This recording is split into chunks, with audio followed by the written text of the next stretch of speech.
local.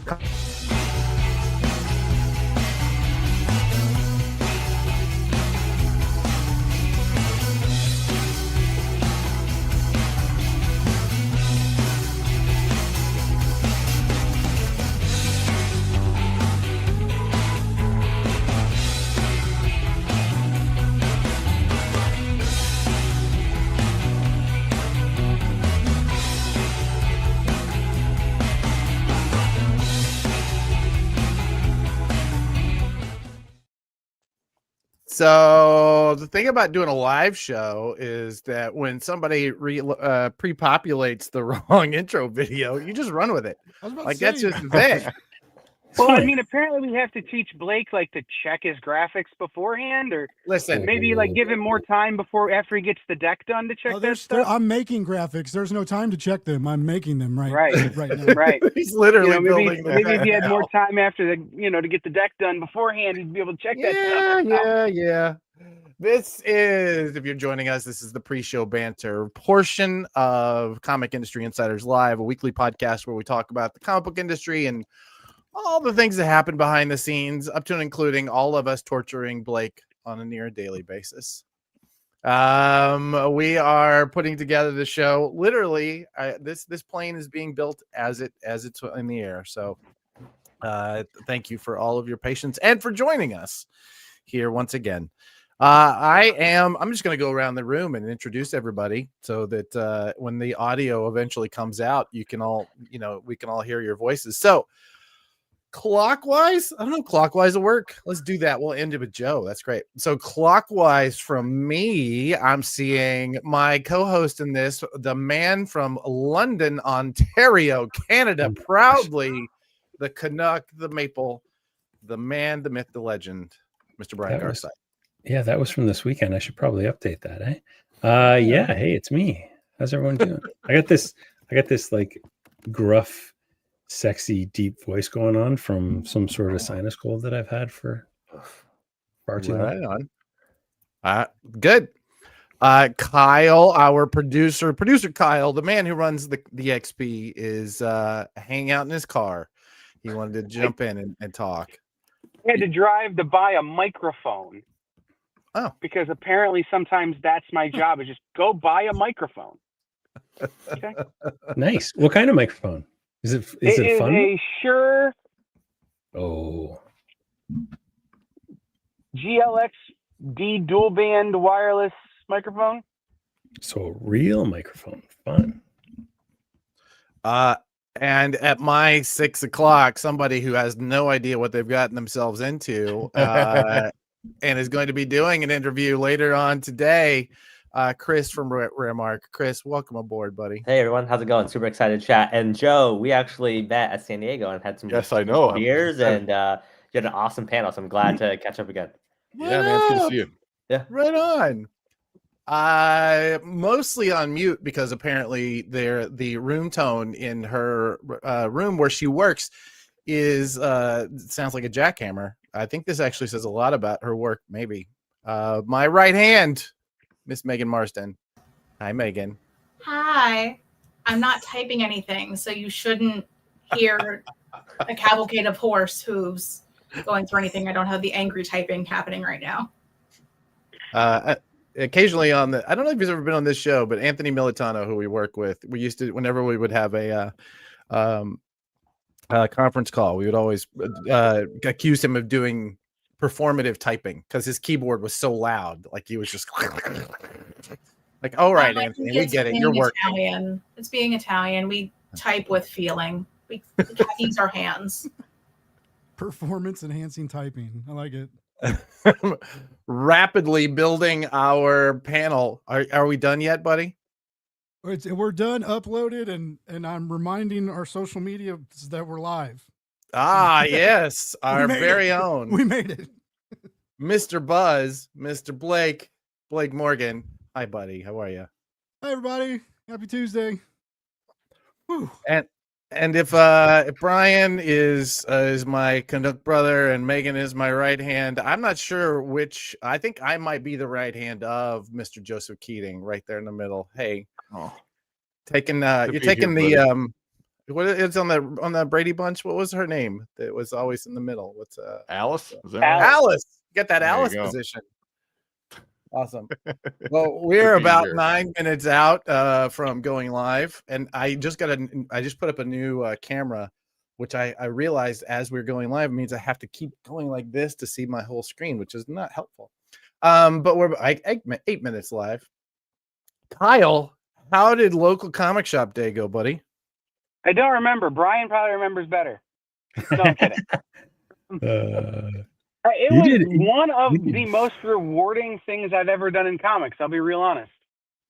Nice. Right on. We had guests from as far away as Spain and Japan joining us. We had shops I know on at least 3 different continents streaming the show. We had guests from every time zone in the United States and content from Alaska as well. So I guess that's 4 time zones. And like we had just, a really great time. I had a great time live at Dreamers and Make Believers. I drank way too much coffee and am paying for it with my health, but that's all right. That's what you do. It's true. And I had my first ever creme brulee donut live on the air, which again was a special experience that I'll remember for the rest of my life. That's a big day. That's a big day. Brian, you were on that. Did you guys did a little segment? Is that right? Did a couple? Yeah, I did an Earth 519 and then a Managed Comics one. And then we did the Perfectly Acceptable podcast for Comic Shop, in the Comics Place in Bellingham, Washington. And then we did 2 episodes of Data Bros. So yeah, it was a busy night. Blake was on, and so was Joe. Yeah, we sent some media in. Yeah, we were on together. That was a lot of fun. So thanks for having me, Blake. Yeah. No, I was Joe kept sidetracking Joe, and he was like, "I don't think this is what we're supposed to talk about." I was like, "It's cool." Go with it. By that point, I was 21 hours in. Oh, nice. And I'm like, you know what? I'm good with it. It's interesting. I'm good with it. There's way too much sexy beard on the screen, though. I think that might have been distracting for everybody. We wound up doing 22.25 hours, so almost 22.5 hours out of our goal of 24. And we would have done 24, but at some point my body went, 22.5 is enough. Stop. Well, I went to Fourth World here in Long Island, my first time in that shop, and it's a really nice, clean shop. Incredibly well stocked. I bought way too much stuff. But Chris, did you happen to get to a local comic shop, or did you sit and watch the telethon? I unfortunately wasn't able to. I was on kid duty all weekend. But I'm like just digesting and learning more about it, and I mean it's so super awesome what you all are doing and how we can just drive like folks to the shops, right? Exactly. It's great. Yeah, 100%. Wonderful.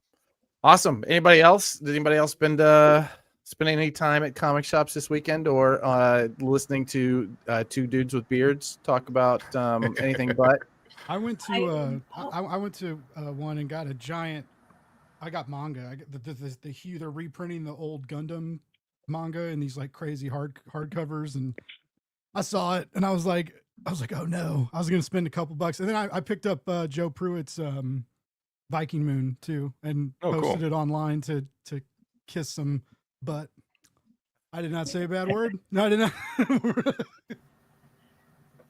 I got to teach my daughter how to dollar dive at Third Eye. Nice. Because she can do it for you. He found Elmer Fudd Wonder Woman, one of the Warner Brothers crossovers. And so I got that. And then I got this beauty that lives up to its name with the local comic shop day insignia on it. So, and this shirt, one of the local comic shop day shirts. So, good job, Comics Pro. Let's do it again next year. Is that volume 1? Like the whole volume? That looked big. Cool. amazing. I'm trying to remember what I don't think I did pick up the Ultimate Wonder Woman. That was the one piece that I got that I was like, oh, I keep hearing about it. I should read the whole thing now. It's a trade, but yeah. Oh yeah. Yeah, I think the EXP in the next year is going to do a lot more events like that.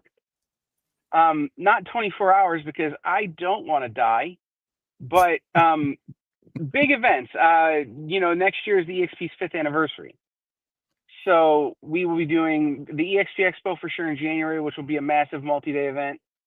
And then, other things throughout the year. But anytime Comics Pro does something like that, if you're watching us on the EXP, look for us to be doing something because it's a good partnership. And again, local comic shops are where it's at, man.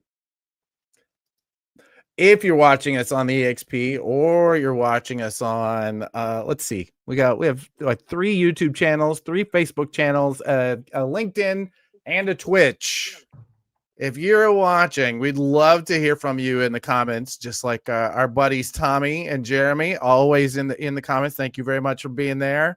Kenny Myers, who is the incredible developer behind things like Sweet and that retailer listing that I'm always going to get wrong, mostly just to annoy him. Find my findyourcomic.shop. That's right. Findyourcomic.shop. So if you are, we'd love to hear from you in the comments. And honestly, it does change up our show as we go along. So you are much a part of this as we are. So thanks so much. We are still about 2 minutes out. Anything else before we lose the crew and we get down to business? Anybody? I wasn't on this past weekend because I was in the woods at the time, other than the show I did with Blake. But I did stop at a Big Adventure Comics in Santa Fe when I was there recently, and they recommended this fine publication, this Bowling with Corpses, which somehow I missed. I mainline Hellboy whenever it comes out, but somehow I missed this awesome book. So you want to see Mike Mignola do a bunch of weird folklore without a giant red dude in it. Right on. Awesome stuff. Yeah. Excellent. All right. I've taken out my gum. Think we're about ready. Anybody else? Kyle, thanks so much for doing all that work over the weekend. We definitely appreciate that and all the support the comic shops can get. No problem. All right. Who wants to push the button so that we're not all pushing it? I'll push the button. It's Blake. It's all right, Blake. Here we go, buddy. We're ready? Is it time? We're ready. Well, it's almost time. It's not quite. Why not? Quite time. Oh my God. We're on a strict schedule. Damn. We're on LinkedIn now, Adam. It's a strict schedule. LinkedIn does not screw around. Yeah. What up, LinkedIn? How you doing, LinkedIn? We love you. Thank you for letting us stream on your platform. That's gonna be like watching water boil. Now it's gonna take like forever to get. I know. How did I not get that wrong? I gotta get a watch with a second hand. That's what I need. Wow. It's really doing this. We're really doing this. Hit the goddamn button. Hey, LinkedIn.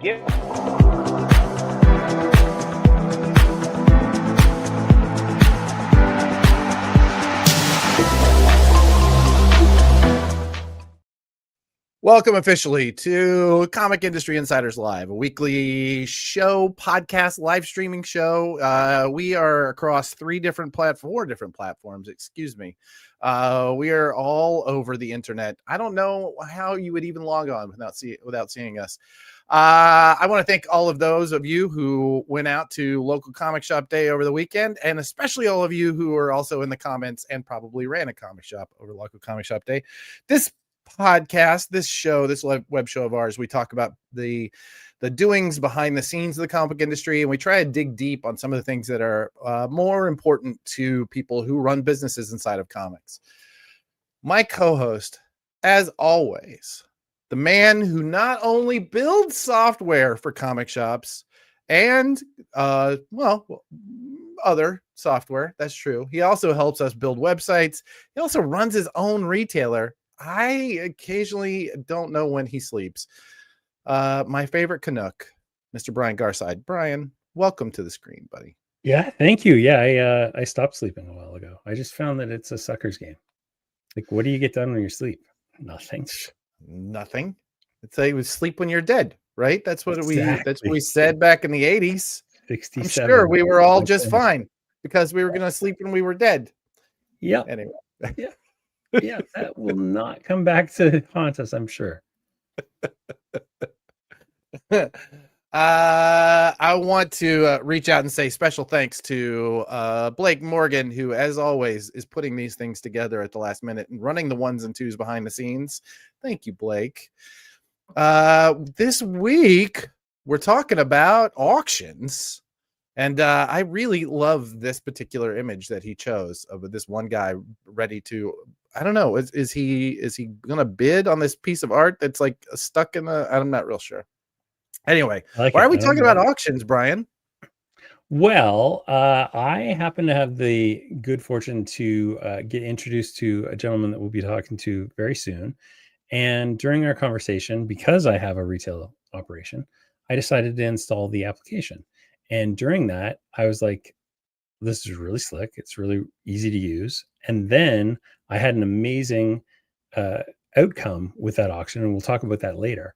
But it really it kind of opened my eyes to just different ways. Like more than anything, I hate doing things the way it's always been done.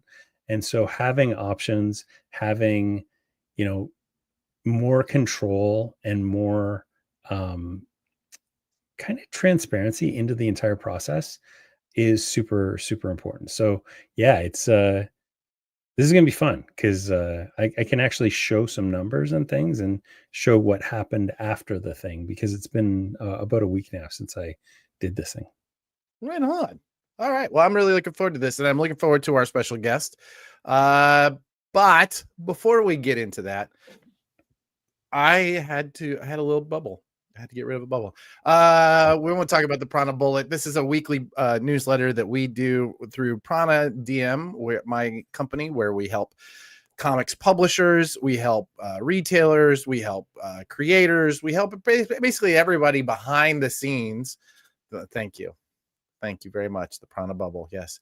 Everybody behind the scenes of the comic book industry. And once a week, we sit down and try and pull together all of the stories that we think are going to be important to people running comic shops and running businesses inside of comics. And we call it the Prana Bullet. Comes out every Friday. This Friday, we are determined that it's going to come out earlier in the day rather than like at 6 o'clock when it's the very last thing that I did in the week. But if you will sign up right now, you want to scan this code or go to the link that was in the comments momentarily, but feel free to jump on that. We would love to send you the very next one. All right. Do we want to talk about what's happening next week? Yes, very much so. So next week is New York Comic-Con. It is right here in lovely Manhattan, New York. New York City, New York. The town so nice they named it thrice. This is one of our biggest shows. This is actually probably, I think, might be the biggest show in population against San Diego. I think they're good neck and neck as far as the number of people who show up at this thing. It's massive. It's a massive show. However, there's a very small component that if you are a comics retailer or you are in the business of comics, I always recommend that you do. And Prana is going to be a part of it. The retailer day that happens on, what is it? That Wednesday. Is that the 7th or the 8th? Yeah. Help me out here. That's the 8th. That's the 8th. Okay, great. So on the 8th, we take over the entire section above there, and all of us who work with comics retailers, we set up little tables. I'm going to have this right here is actually a tablecloth. We'll have this on the table, and we'll be representing all of our clients. We're going to have something crazy special that we're giving away that we've been working very, very hard on. And we'll be talking about that here on this show next week, but we're going to talk about that more a little bit later. So yeah, come on by New York Comic Con on Retailer Day, and then there's an Industry Day on Thursday. Definitely come back for that. I think we're going to talk a little bit more about that too. For sure. Yeah. Let's see. Also, the week after that, we're going to Baltimore Comic Con, so that's at the Baltimore Convention Center, the 17th through the 19th. And Prana, we're going to have our very first booth at a comic convention. So this is going to be new. We will have merch. Our first Comic Industry Insiders merch is going to be ready. We're going to have that book. Did I say book? Oh, did I say book earlier? I don't know. We're gonna have that for sale. I just pulled out one of every comp I've ever received, and I think I have a little idea called the Win Adams comps that we're going to. Gosh, that's amazing.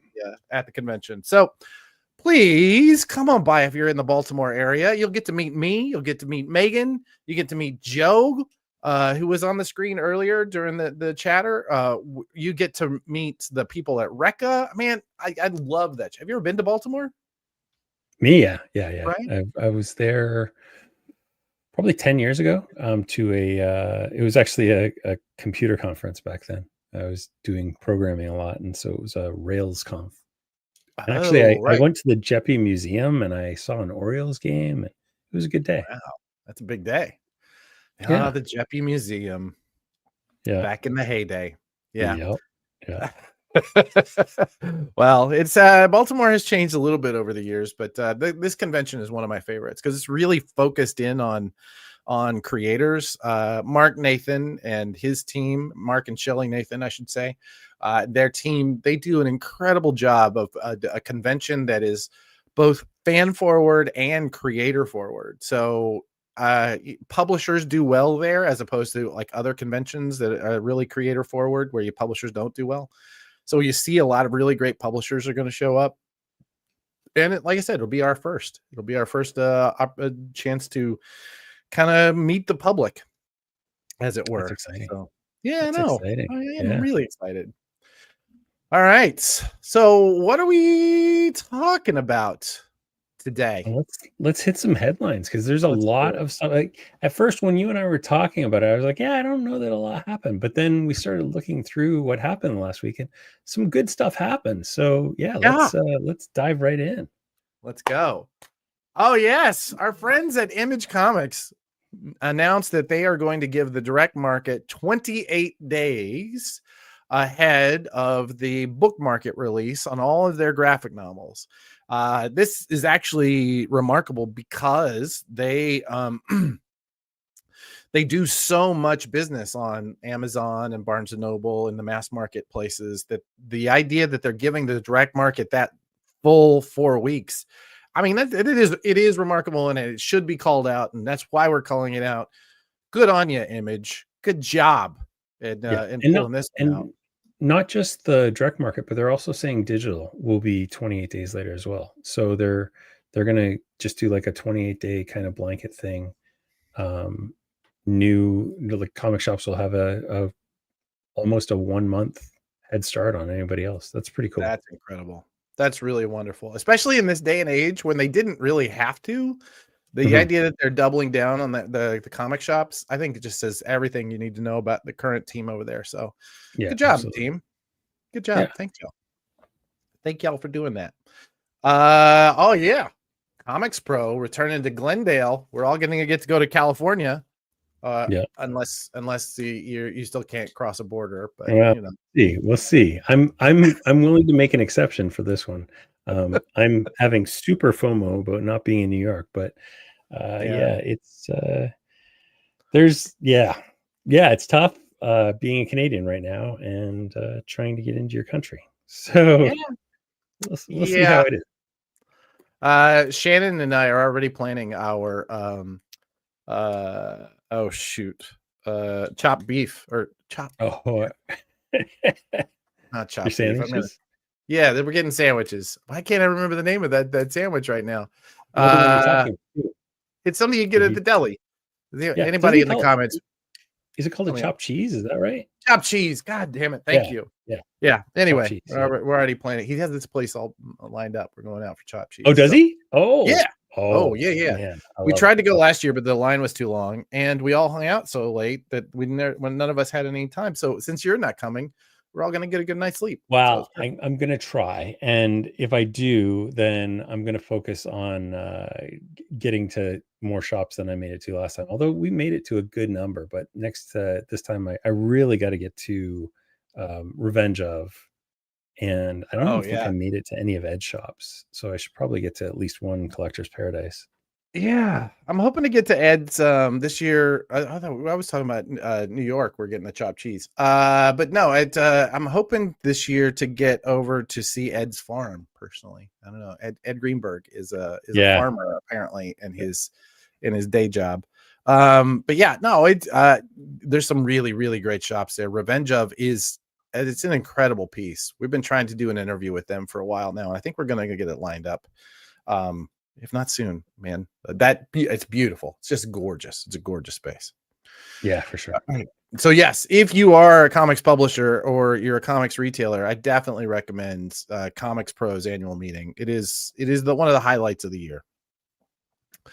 All right. What else were we talking about? The insider talk. So yes. This is kind of part of that whole New York Comic Con thing. So on the 8th, there's the Retailers Day, and then on the 9th, which is the Thursday, there's an entire day of ICV2 insider talks that start at 5:15. He's going to have Todd McFarlane, then comic distribution in the post-Diamond era, which is going to be this kind of keynotes that he's doing with Angelo from Universal Distribution, that's the company that bought the Alliance part of the Diamond thing, and that seems to have actually not let it fall apart the way that perhaps some other parts of the organization perhaps the sparkle popped. Yeah, perhaps so. Yeah, I think in many ways, when I look at that and we look at the fact, somebody recently was asking me why I felt like Diamond put their chips behind those two buyers, and the only way I see it, not having really any insider information on it, is that Angelo and his team and their plan, I think, was really what Diamond was getting behind. The fact that Sparkle Pop is treating everybody so poorly was just, I don't know that anybody knew that was coming, although we'll see. Rumors around the water cooler are that we're going to hear Free Comic Book Day news out of NYCC. I haven't heard that yet, Tommy. I know that there's a lot of stuff going on behind the scenes right now. I just don't know. I believe have any details on any of it, but yeah, for sure there could be something. If there's going to be something, I think we'll hear it I mean, for timing wise, we have to either there or Baltimore, because the machine has to get churning very, very soon. I mean, it's behind. The machine is behind on that churn, right? 100%. It's going to be really interesting to hear what they pull together. Yeah. It's rare that a rumor like this gets around. I didn't hear about it. I think I've just been so heads down preparing for the stuff that we're going to do next week. Yeah, it's a little bit nutty. Yeah, no doubt. All right, let's get into our lead. What do you say? Yeah, let's talk about it. Talk about auctions. Why are they important? Why is a comic shop that is designed to sell product at retail, why should they be thinking about auctions? Is that an additive to the overall? I know you've had some thoughts on this. Give me an overview of why would you want to be doing at auctions in your retail store, and like what are the things that have worked for you? Yeah, for sure. So one of the key things about doing auctions is that it reaches an audience that your current, either brick and mortar or online store doesn't reach. And if you have a brick and mortar, you should have an online store. I'm not going to go in this again. I've done it 1,000 times, but you need a brick and mortar, or you need an online store to funnel traffic towards your brick and mortar, and also to serve as a place where you can sell, even if it's just like your long tail stuff, your Watchmans, your Revival compendiums, all that stuff that's sitting on a shelf somewhere that there's no reason why somebody couldn't buy it and pick it up in store, or buy it and have you ship it.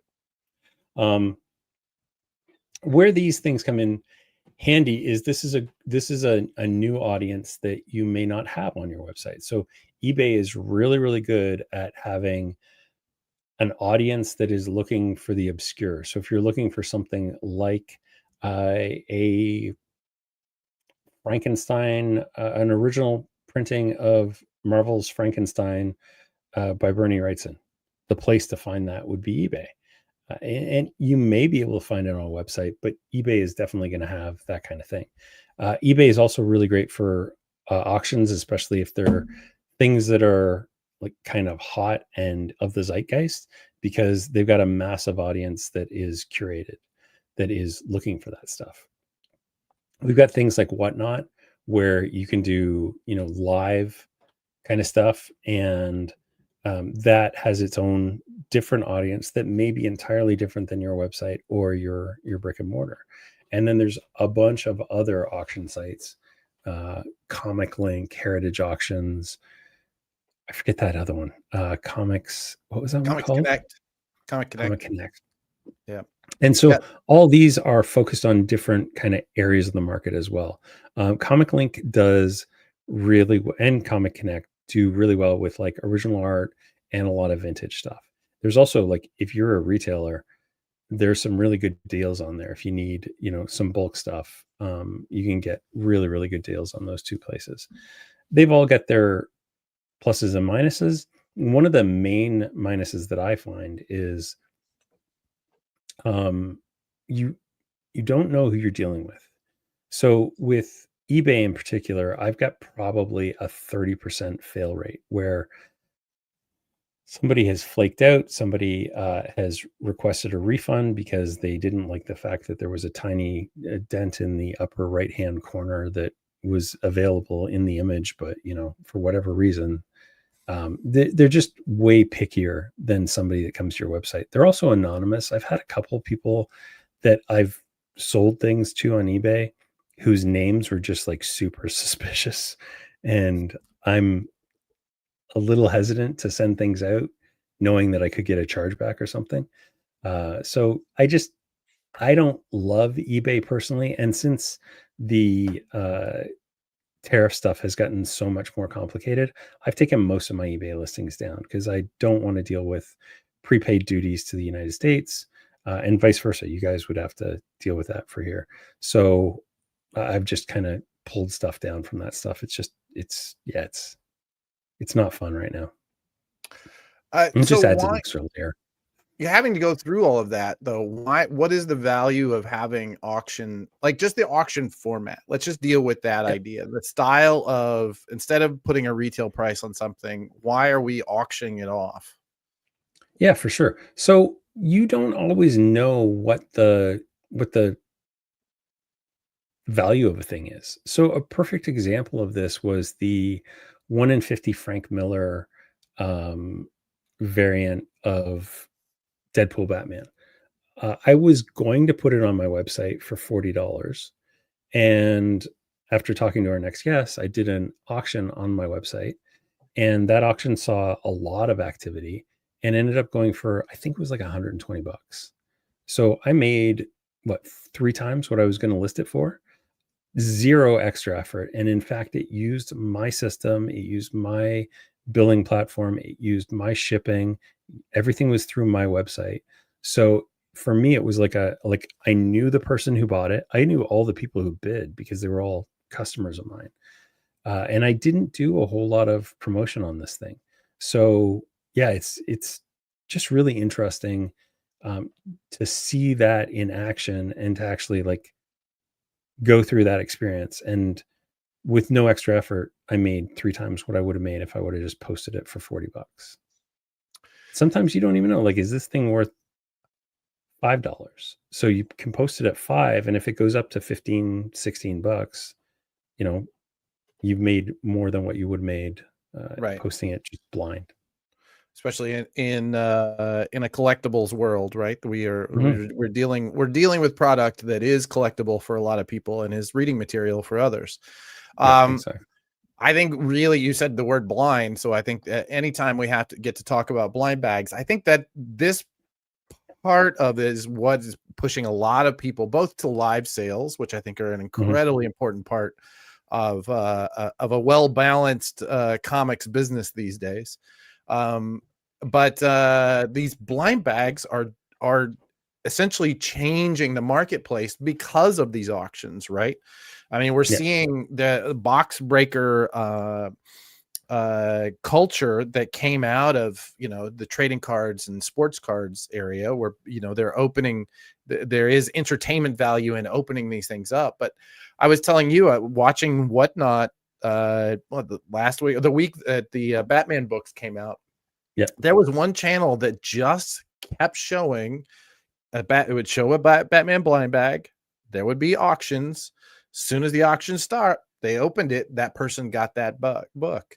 Yeah. I know of a good friend of mine who apparently he made something like $17,000 on a bag, not blind bag, but a card break auction where he bid on one card break pack, and there was a $17,000 card in it. So like there is a lot as we start to get into these, as these cultures start to meld, because marketers are learning that we can create product that will, transition between back and forth. I think it's going to be even more interesting to see the stores get more involved in that kind of culture. Right.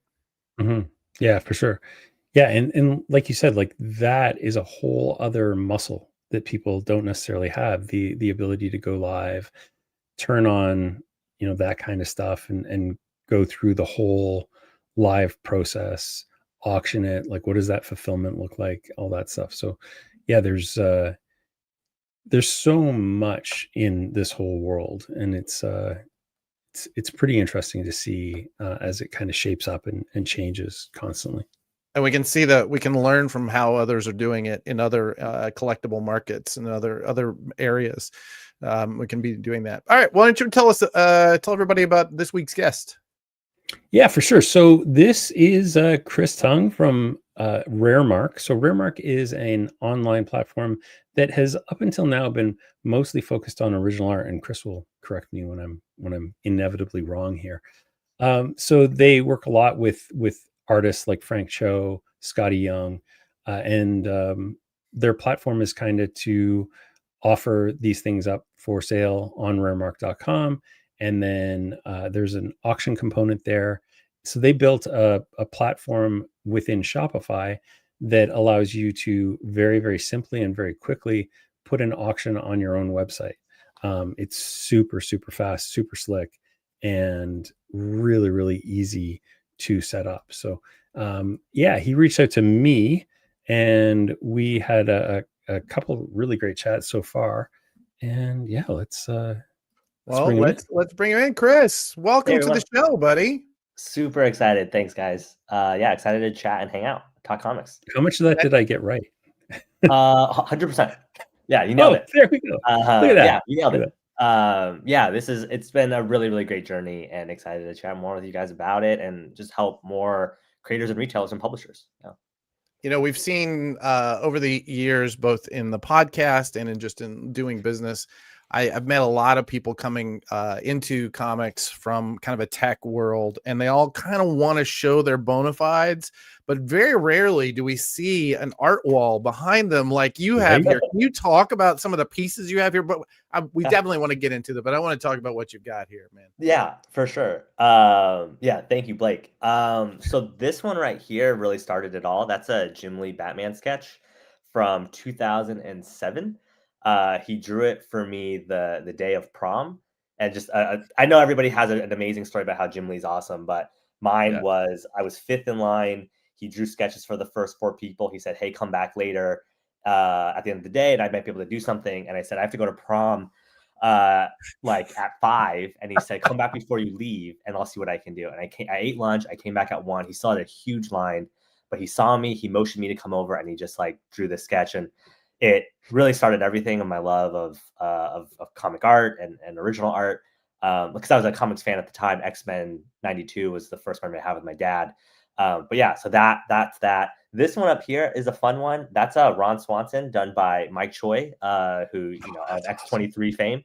He was actually doing drops, I believe, during the pandemic on his Instagram, and I think he set the price to $1, and it was like an auction on Instagram. And I commented $100 like immediately, and then no one ever bid. And we started DMing about it, and he was like, "Well, I guess you just blew it out of the water." And I said, "Well, yeah, because it's worth more than that, but I thought it's a pretty low bid. I mean, it's like this ink wash watercolor piece." And then Mike and I talked about like the challenges of creators trying to list these things for sale at this time. How do we earn more? How do we find our audience? And so from my conversation with Mike, over Instagram DMs, it was really the genesis of like, maybe we should build a marketplace that might allow these creators to auction. And that was the birth of Nerdcrawler as a marketplace. And then, continuing to fast forward, just Raremark and everything since then. Yeah. I love that origin story. That's fantastic. Who do you think who is primarily listing on Raremark now? And who do you think would probably be best served by it? It's just from a listing standpoint. Yeah. So the Raremark marketplace is a destination where you can make a profile and start selling things as buy it now. We verify and approve every single person who has auction access. But yeah, so our most popular members are Frank Cho, who is our first seller, Artgerm, who will be doing our Trober, which if you're not familiar, he draws something every single day. He'll be doing those auctions starting, the event starts tomorrow, but I think the listings will go up soon. But we also recently had Dynamite. Like Dynamite Entertainment is now doing remarked and signed rare comics on the platform. We also partner with reps like Jason Shacknor about Essential Sequential. So it runs the gamut of top tier publishers and creators. And then also, if you click on new partner auctions, actually at the top, this is kind of the, So that's the thing that Brian was referring to, which is as we've realized this auction technology has changed the lives of Artgerm and hundreds of other creators, we said, can we give this technology to publishers and retailers where they already sell? And a lot of them said, we're interested, but we do all of our sales on Shopify. Can you just give us the technology to run on our Shopify shop? As we said, we'll figure it out. And so now if you have our Auction Now app on your Shopify shop, we're cross-listing your products directly on the marketplace so that you can now get more buyers and sellers. But then as Brian mentioned, the transaction process happens entirely on your Shopify shop. So payments, customer data, all that kind of stuff, boom, directly for you. We just power the technology and also help with you finding new customers. Are you collecting and marketing to those customers, or is it staying siloed within the? I apologize to Chris. Normally, we probably should have done like a pre-interview where I knew which questions to ask and weren't going to embarrass you. That's a perfect question, though. I'm going in with it. Yeah, talk about the marketing. Yeah, so we believe that we win when our retailers and partners win, right? So we market on your behalf as well. If you tag us on our Instagram, we share those on our stories or accept collab posts. Right now, every Thursday, we're working on just like an email of like all of the partner auctions in the network. And so that's allowed even like, so Scotty Young was one of our big new Shopify stores that signed up last week and did an auction. And we found out that the person who bought one of his pieces was a brand new customer. So they were like, this is amazing. Like you helped us find a new person. And then that's just part of the magic. I also see Tommy has a question. Can smaller artists sell there as well? So feel free to make an account. And then as we look at your portfolio of work, we'll either give you access to the buy it now, make me an offer side. And the auction side is currently for creators with published work. Yeah, so those are Scotty's auctions. You can't actually, so they did update it. The sold prices for those were $12.35 and then $5.99 for a super rare print. And for me, it's a dream come true to be able to work with someone like Scotty and his team, because my first photo of my son at home, his name is Nathan. It's a cable variant that Scotty did, and it's like them right next to each other. So yeah, I get to build something in a space that I love and help the people that have changed my life. So it's awesome. That's really wonderful. Where do you see this going? Do you see is this something that stores should be leaning heavier into? Do you see this as a sideline? Are you seeing, like, I guess my question is, are you seeing people that are leaning in so much that this has become a primary part of their business? Yeah, I think it's a marketing component, right? So having your storefront powered on Shopify is a huge part, as Brian had mentioned, right? Like we are in an e-commerce era. Once you have that storefront created on Shopify, though, the driving traffic is hard, right? You can have all the inventory, but you need customers and you need moments to drive engagement. And so what we feel is with our Auction Now app, and so for those listening, it's currently in private beta, but you can go to apps.shopify.com/auction-now to join the private beta, or email us at chris@raremark.com and we can follow up. But installing it allows you to create moments, right? So one of our big partners is this person, Chaotic Comics in Canada, actually chaoticcomics.ca. And what they do really well is they'll do a newsletter saying we just launched another 50 auctions. They all start at $1. Come check it out. And what happens then is in real time, the market is able to bid and price some of these products that are in his catalog, but also now can browse and see other things that might be full price. Oh, let me get some pre-orders for a new variant that's coming out and pay full price for those and things like that. And so we view this as a way of, to Brian's point, one side is how do I price a very desirable, hard to get thing? Like top of mind is Archer has a new Psylocke variant that I think is selling out like crazy, right? And so retailers are like, hey, I would like to capture some of that opportunity. Or it's, I have excess inventory and I need a means to move that, but also make it engaging. And I don't want to use a coupon or I want to drive a marketing moment. Let me just do them in this auction format so that traffic comes and is able to bid. And then I might, you know, be able to figure out some of the prices for these goods. So hopefully that answers the question. Yeah, absolutely. When you're dealing with retailers, you said that you go through and authenticate, I guess. Sure. I'm not using the right word, but you go through and you make sure that they are who they say they are. Is there a limit to who, like on the retailer side, is there a limit to who can be auctioning? Is this just for established stores or what? Nope. On the retailer side, we believe like you built a business and you're here to promote the industry. We're happy to support you too. Really, the authentication side is to prevent bad actors.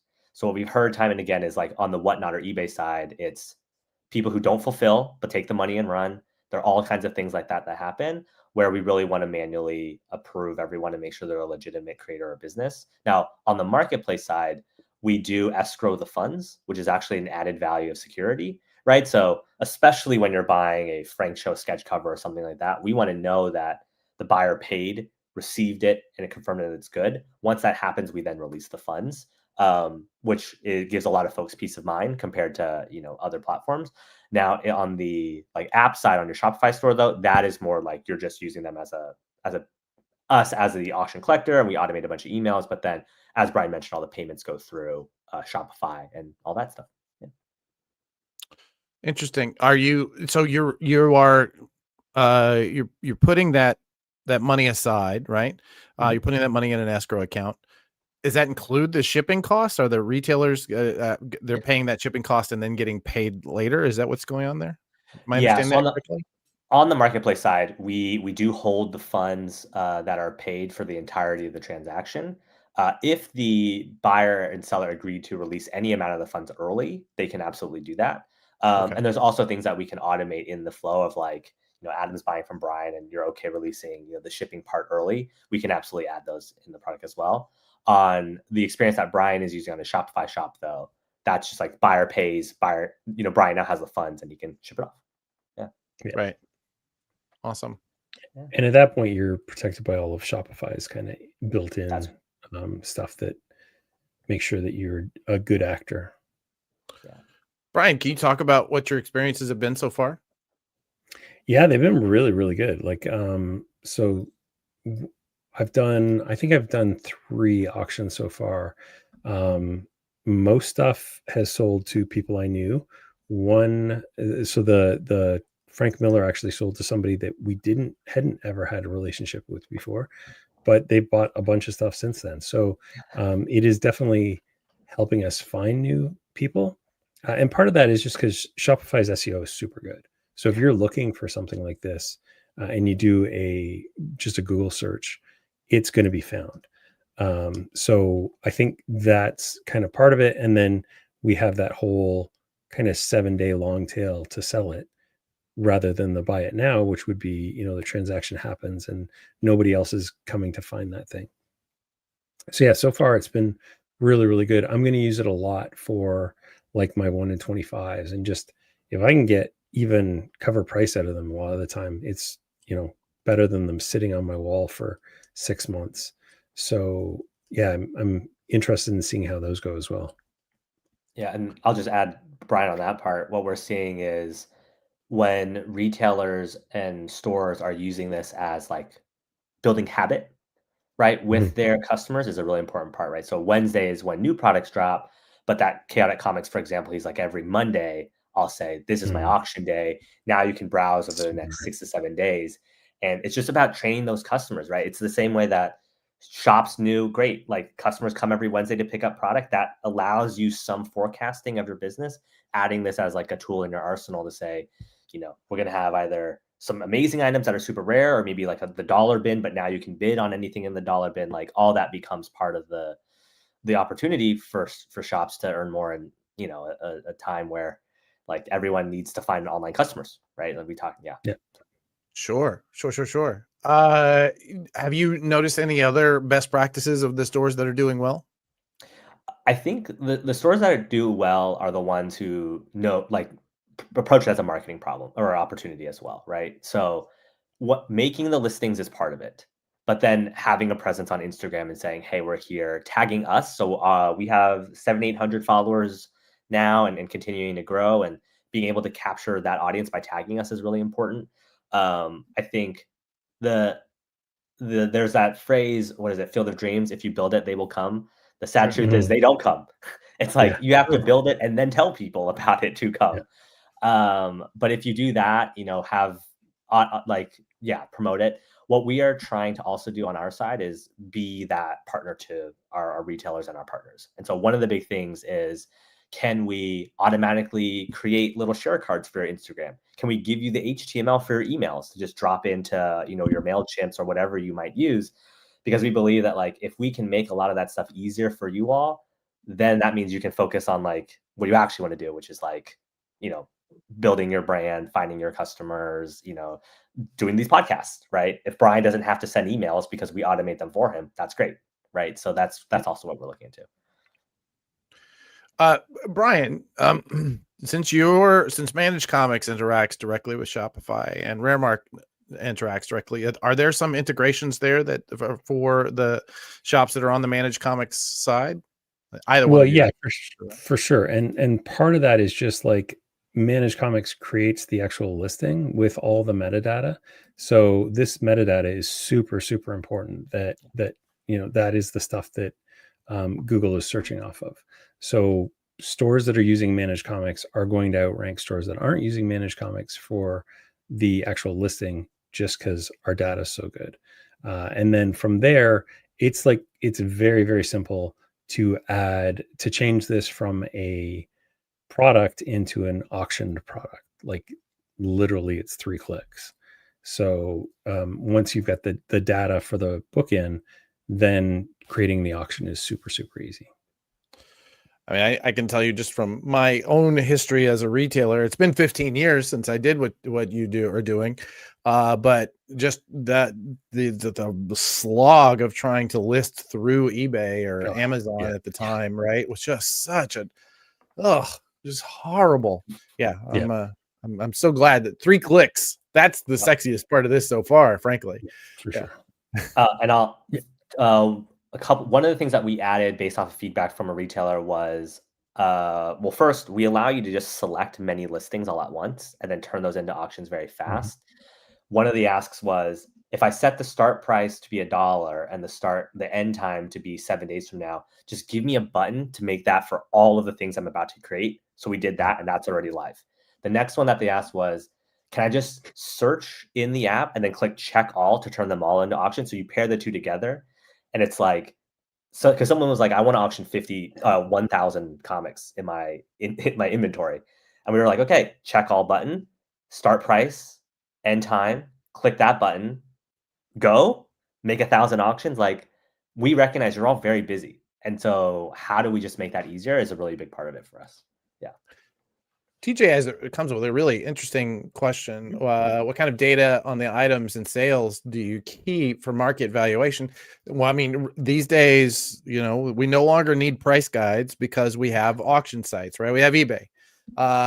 Is there any sort of reporting that you're pulling or aggregating those sales totals? We are very excited to make that available very soon, like as we continue to onboard more shops, because the best thing I think we could probably do is Brian's about to make a listing for that exact Frank Miller variant. And we say the range seems to be, 95 to 125.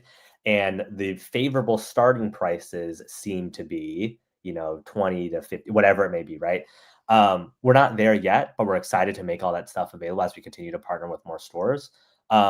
to directly answer the question of what we keep, it is we need to know the shop. So we need to know Brian's shop.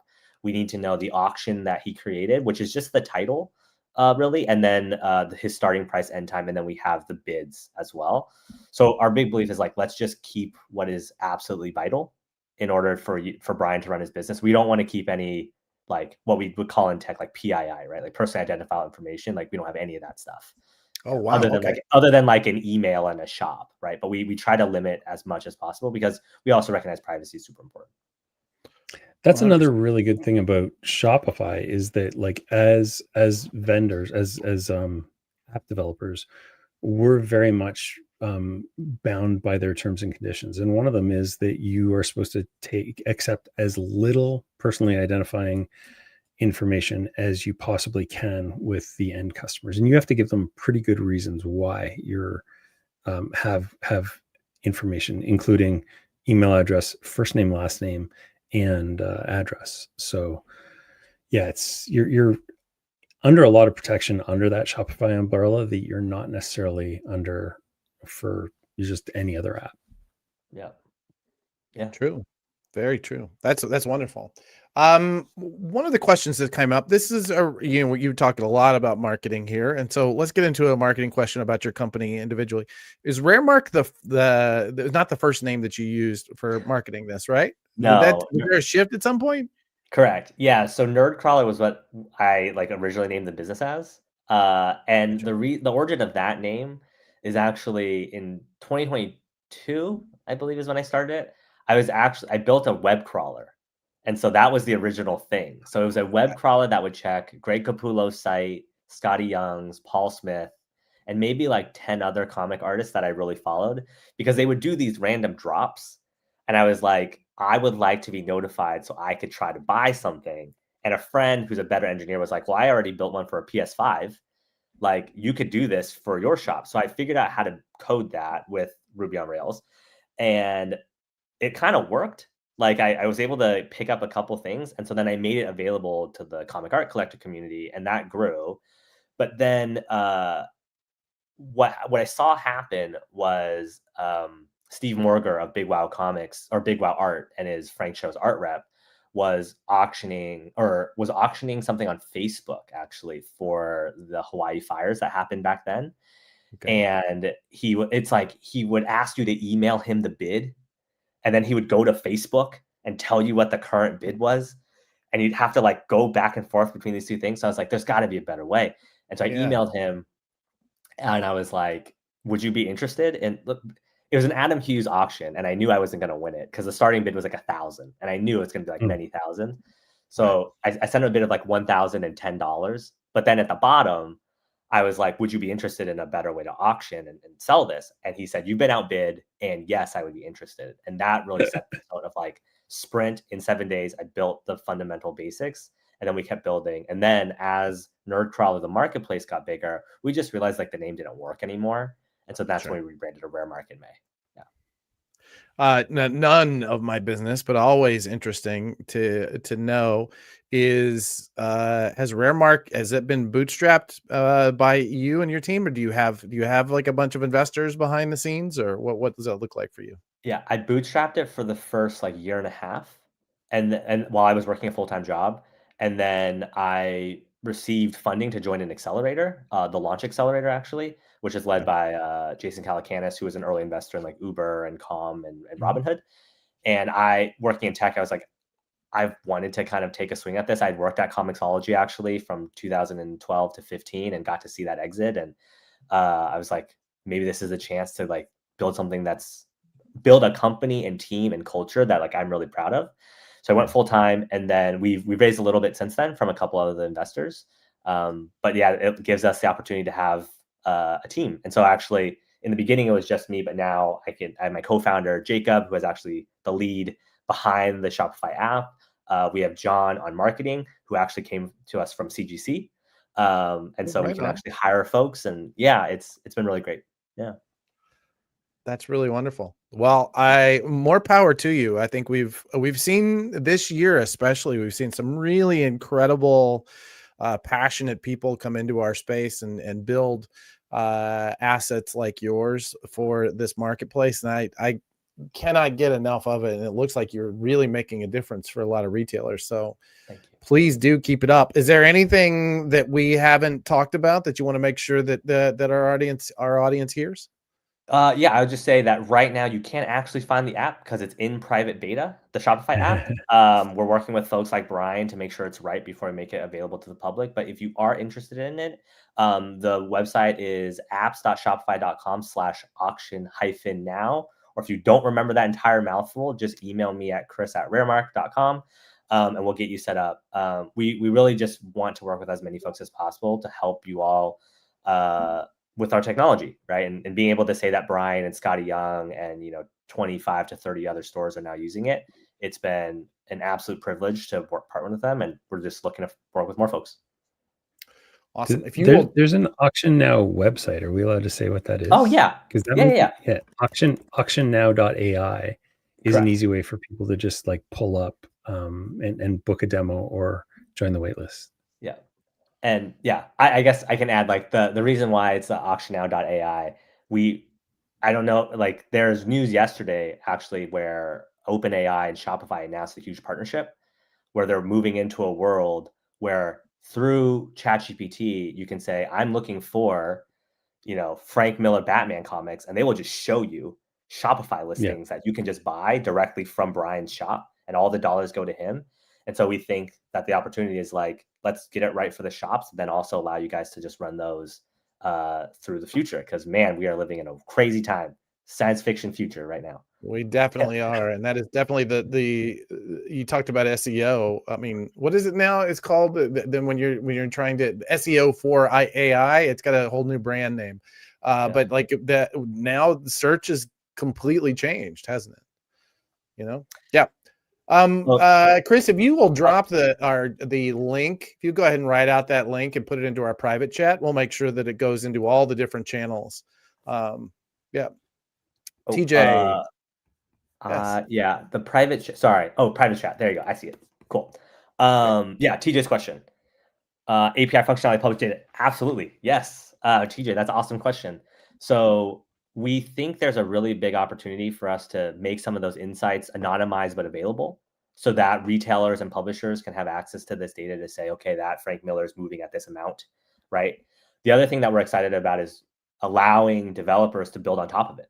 So right now, the no-code solution that Brian has on his shop and Scotty and other folks, we think there's an opportunity for those of you that are more technical can say, well, I want to build my own auction app for WooCommerce, or I would like auction technology for my local shop just directly and bypass Shopify. We think giving you all API access gets really exciting, and we will share more of that in the future. Definitely, we'll reach out. Yeah. Awesome. Yeah. Thank you so much for jumping in, Chris. We did share your link across all of our various platforms, and looking forward to hearing more. We have to have you back after a little while and hear how this is developing. Thanks so much for coming on. Yeah. Thanks, Adam. Thanks, Brian. Appreciate it. All right.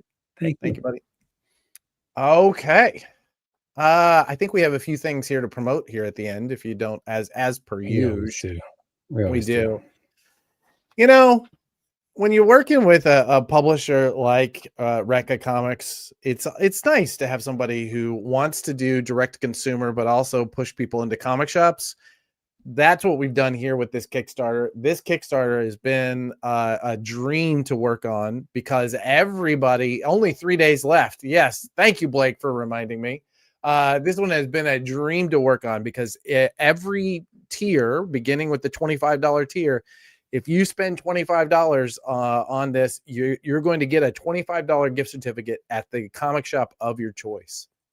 Why do it this way? One, because we want to sell you Rekka Comics and have you go into your comic shop, but also the big part of this company's mandate is to get people into comic shops who would not normally go. So we would sell a lot to the cybersecurity crew, and a lot of them are not going into comic shops on a regular basis. So they will have an incentive to come and see you, Tommy and Jeremy and everybody else who's in the chat. So yes, please do check this out. Please do promote it. I will say that if you're a comic shop and you promote this, you're going to be making $25 every time somebody signs up. So I would love it if you can get behind this. Oh, did we see? We're both. Yeah, that's okay. Skip that one. Yeah, no, that's fine. I didn't push any button. Yeah, so I've got an office hours this Thursday at 1 p.m. And so you can just pop in and ask questions. I'll just be online for an hour or so, and we'll have information on our website. I think Craig is still building the official like room thing, and so we'll have that up very shortly. So please join us on Thursday at 1 p.m. Eastern time, which is what, 10 a.m. Pacific? Is that right? Feels right. Yeah. Before we hit the end, let's do this. All right. Look at that. That looks like a. It's almost like you can. It sounds like almost like it says comic there. That one looks like it starts with a C too. It's like two things about comics I think are happening. Interesting. That's really fascinating. Brian and I don't do this for a living. We don't live stream for a living. We don't do newsletters for a living. We make stuff and we make stuff for the comics industry as a general rule. I mean, my company works with a lot of different publishers. Brian has managed comics, which works with a lot of different retailers. We also know what is missing. Like we get a bird's eye view of what are the things that could make the comics industry better. And I think we're both really committed to building those things. And we're going to be able to announce two of them, one for him, one for me on this show next week. So, so I will say, as much as it's one of those things that you hate hearing because it just glazes right over, if you have not subscribed, if you have not hit the like and the alert button, now's a good time, because we are going to go live 2 p.m. next week, and we're going to be talking about some really incredible stuff that is going to make things better for a lot of people inside of comics, both publishers, retailers, fans, everybody. So it's I don't know. I'm so excited, man. It's gonna be a good show. It's gonna be a good show, and then a good New York Comic Con in Baltimore while we get to talk about these things. It's wonderful. I don't think I've been nervous about something that we were doing like I am about this. So this is gonna be fun. I know. Me too. I'm having the same thing. I had a weird moment yesterday where we hit go on something, and it was like, oh, that's new. That's a new experience for me.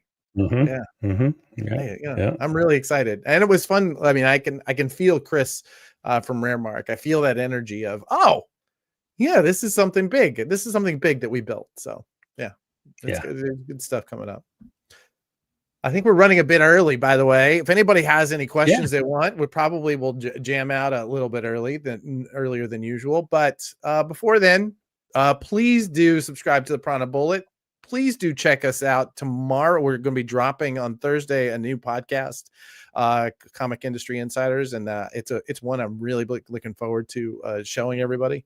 So check out the newsletter. Please stay in the loop, as it says right there, and we'll get you the very next one.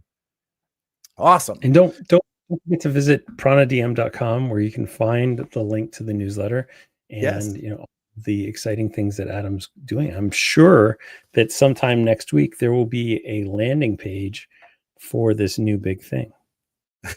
I'm sure there might actually be that.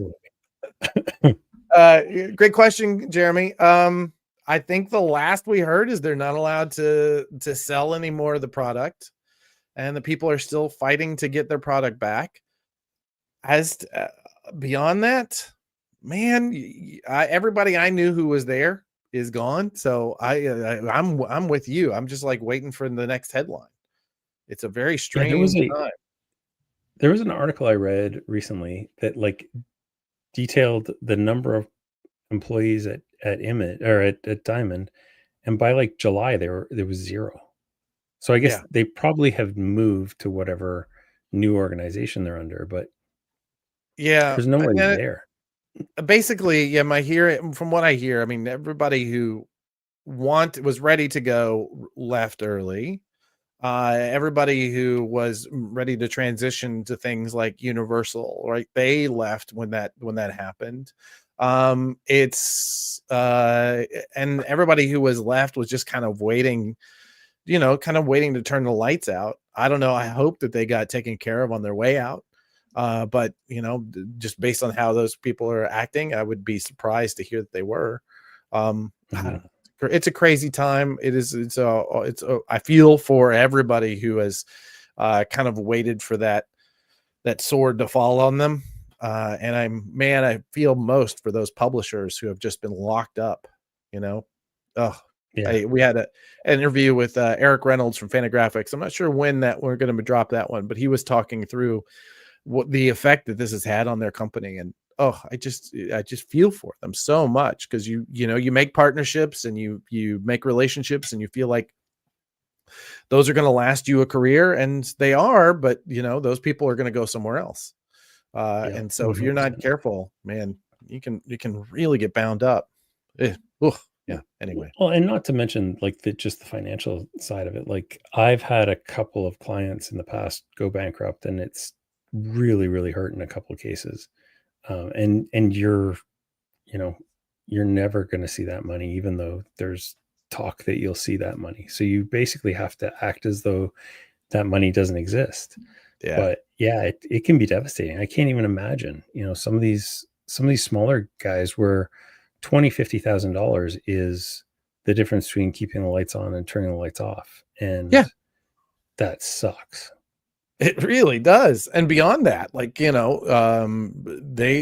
inventory can be into the millions easily. Yeah. Oh yeah. Easily. And that, just having to go through and reprint those things is going to be enough to put anybody under, especially after the 1-2 punch of having lost that revenue. Yeah, for sure. Yeah. All right. Well, I feel like we've squeezed this particular fruit of all of its juice. I want to thank all of you for joining us this week. It is our pleasure to meet with you once a week as you're getting ready for your new comic shop day, new comics day rather.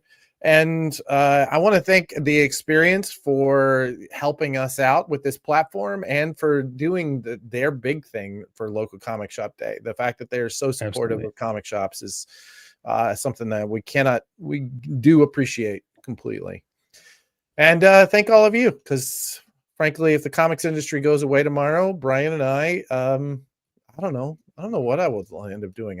Gardening? I think I would. I've been thinking about this quite a bit, and I've always wanted to do a traveling puppet show.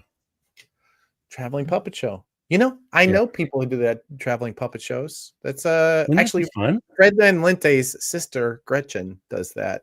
She's here in New York. Yeah, I think I know people. We'll make that work. Let's go. All right, let's do it. That's my second career. That's the backup plan. All right, traveling puppet shows. We'll be to a town near you. All right. Love it, Blake. Namaste, y'all. Namaste.